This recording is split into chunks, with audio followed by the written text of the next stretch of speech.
So, welcome to a new video, fake PXG clubs. This is a new one on me really. I've seen many fake clubs before, like TaylorMade, Callaway. I've even bought a pair of fake irons, ex-forged, many years ago when I was at uni, and I knew that they were fake straight away as soon as I saw them.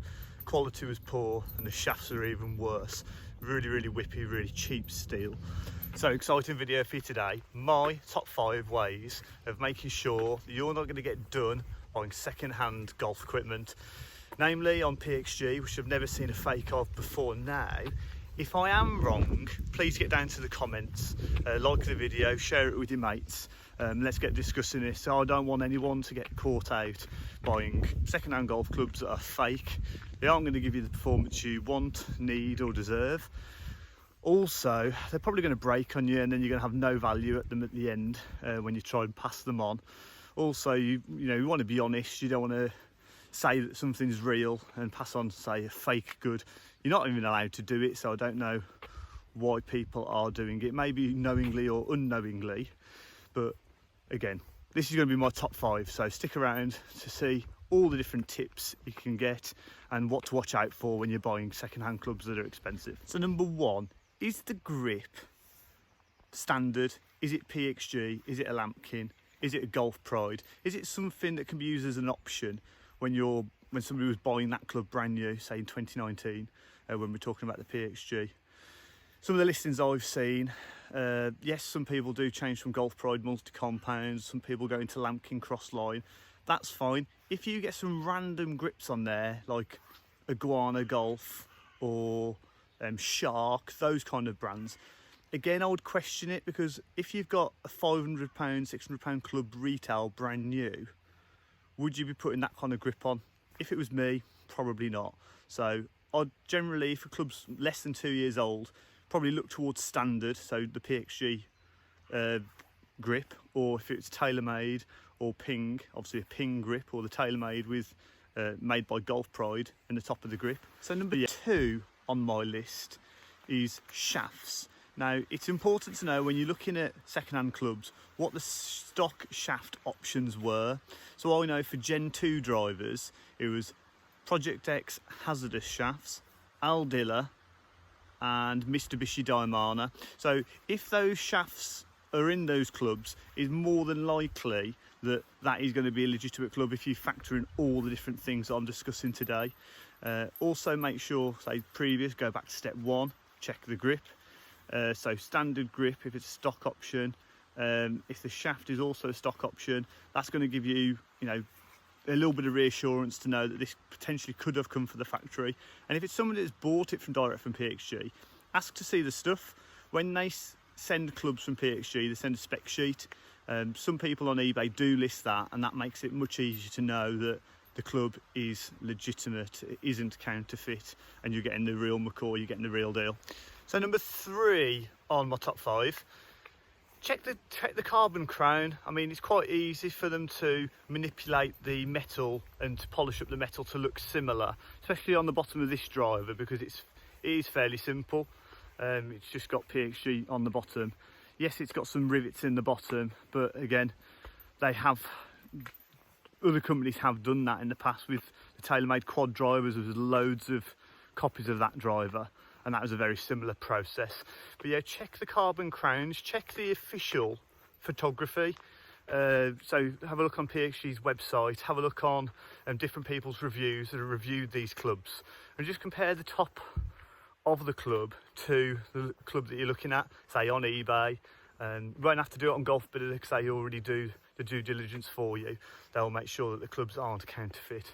But Spark, Facebook Marketplace, those kind of places, I would just double check if you're happy that the top of the club looks exactly the same. As you can see from what I'm showing you now, a club that I found on eBay, the driver and the 3-wood from the same seller, I think look really suspect.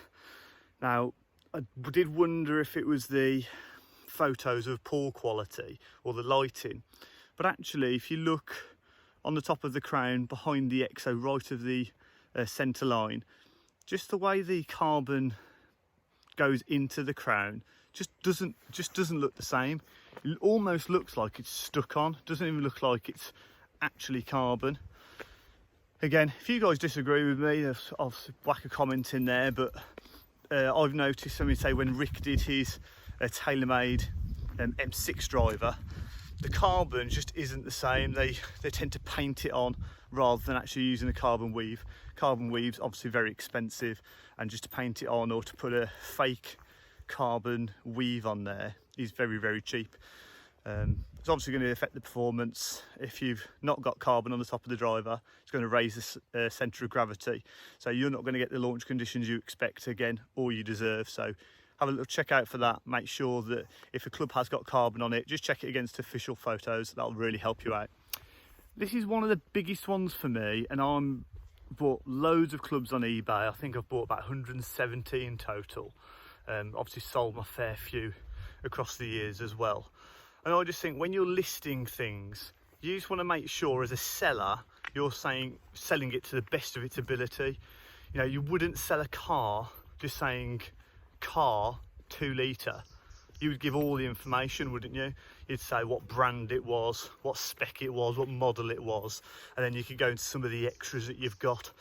One of the red flags that I see, if someone just lists golf club and it's a Callaway Maverick 10.5 extra stiff custom shaft, or if it's a PXG Gen 4 or Gen 2 stiff shaft, you get my drift. Why wouldn't you list it? Why would you just write golf club? Unless you want to hide behind the fact that you didn't market it as a PXG club and you just said it was a golf club, so you're not breaking any rules on eBay. So if you're thinking you're getting an absolute steal and it's listed as golf club, and it's a club that's RRP £600, in today's market £250, then probably is too good to be true. Again, share it with a couple of your mates. They might have an opinion on it as well. It might be that I've fallen into this trap in the past. I looked at an R9 fairway wood. I really needed a forward at the time, which I still have actually, but the head shape was a bit different, and it wasn't like anything that was matching the retail at the time. Well, through a bit of research, I found it was actually a tour head. It got a tour neck on it, which is why it was different to the standard fairway wood. So again, one of the places you can go is the USGA conforming list. If you go on there, as I'm showing on screen, you can research any brand, any make of club, and if the club is on there, it will have pictures of the heads from the top hand view, from the bottom hand view. So you can see if there is any different, subtle differences between the main retail product, you can check it out here. So yeah, really important. If you look at the title and it's very, very generic, you go to the description, it's very, very generic. You are either dealing with somebody that doesn't know what they've got, or potentially they're trying to hide something so they can say they haven't lied to you. So just keep an eye out for that. Number 4, really important. And last, but by no means least, number 5, head covers. Now, I've been guilty of this in the past. Don't always sell clubs with head covers, because if I've bought multiple of the same head and I've bought them, say, from a ex-PGA seller, it's like got them from a tour truck, etc., they won't always have the head covers. So this one does come with that little bit of a caveat. However, if you're buying a club that does have a head cover and it's a bit nondescript, so it's not the official one for that driver, so let's say with this Gen 2 driver, this head cover isn't the official Gen 2 cover, nor is it the original Gen 2 cover that was originally sold at the club when it was marketed for £600. Also, through my research, which I'll put on screen now, I can't see this being an official PXG head cover ever. Generally, PXG had always used leather head covers, and then when they moved to the Dulux cover, which we got with the Gen 2 and say with the new driver out released this year, the 2021, that was a material cover, but it was like it was almost to replicate like a carbon weave.